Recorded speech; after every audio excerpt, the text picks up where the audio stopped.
Тылсым дүние дегенге қанша жерден сенбейін десең де, өмірдің өзі сендіріп қояды екен. Баяғыда осындай тақырыптағы газеттерді оқып, оттаған әңгіме деп отырушы едім.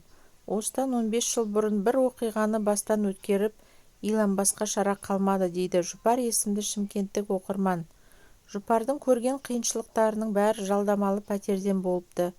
Тылсым оқиғаның мән-жайын Ернұр КЗ тілшісіне әңгімелеп берді. Күйеуге тиіп ата-ененің қолында 4 жыл тұрдық.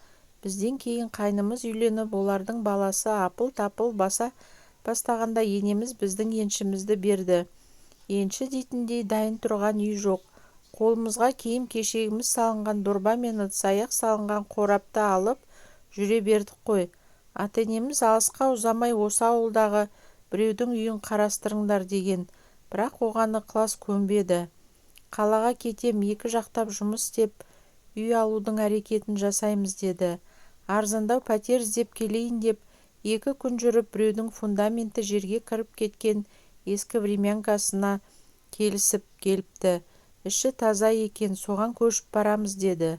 Басында бәрі жақсы болды, бірақ күн суытып, қара күз келгенде үйдің іші жылымай, сау басымызға сақина тілеп алдық. Енді ғана еңбектей бастаған екінші баламыз суықтап, жөтелі қайтпай қайта-қайта ауруханаға түсе бердік. Болмаған соң этаж үйден пәтер тапшы деп жалынып, күйеуімді көндіріп әлгі жерден көштік.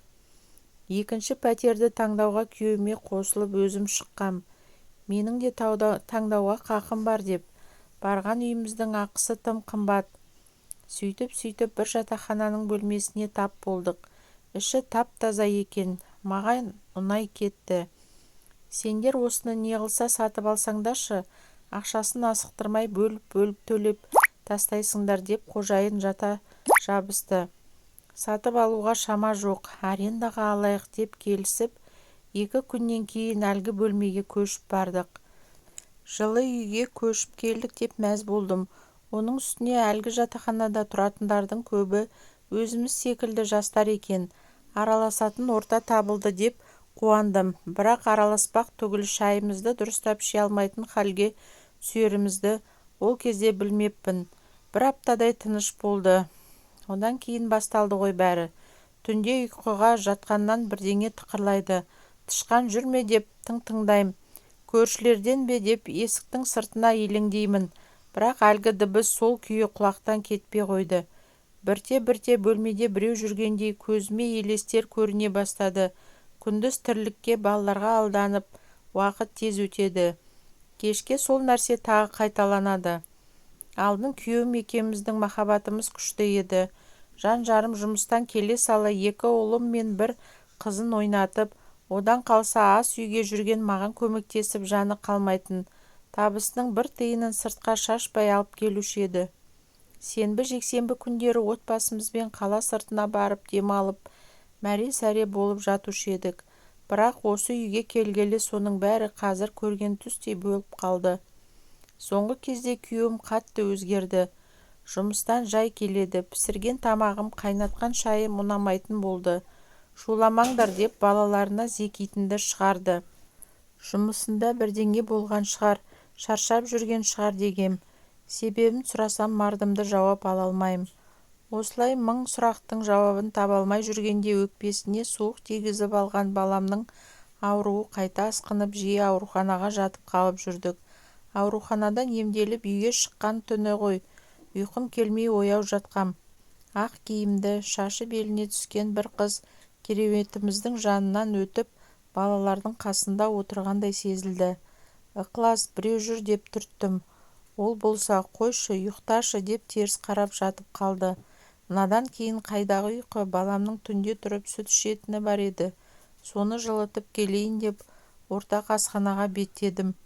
Барсам бір әйел шай қайнатып отыр екен. Мені көрді де бірдеңе айтқысы келгендей көмілжіп қалды. Сіздер 78-ші бөлмеде тұрасыздар ма деді ол. Сосын жағдай сұрады. Менің атым Жұпар, таныс болайық. Балам қайта-қайта ауырып үйде тұрмай кеттік. Мұндағылармен танысуға уақыт болмады деп қол создым. Негізі сол балаңыздың қайта-қайта ауырып қалуында бір гәп бар ау, деп әлгі әйел әңгімесін бастады. сөйтсек біз тұратын бөлмеде бұрын ұлты басқа бір әйел тұрған екен. Ол студент қыздарды осы жерге әкеп жезөкшелікке салған көрінеді. Сондай күндердің бірінде өрімдей бір қыз өлім құшып, денесі бір аптадай әлгі бөлмеде жатып қалыпты. Сіздерге дейін бұл бөлмеге адам тұрақтамаған, мүмкін болса сіздер де көшіп кетіңіздер, деді көршім.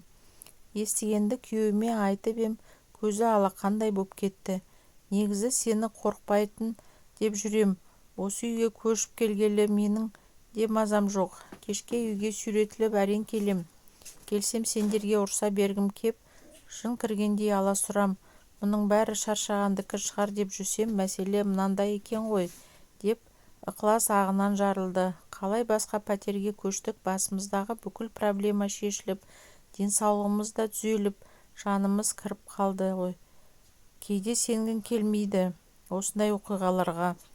Әлгі көршім ағынан жарылмағанда отбасымыздың ойраны шығар еді-ау.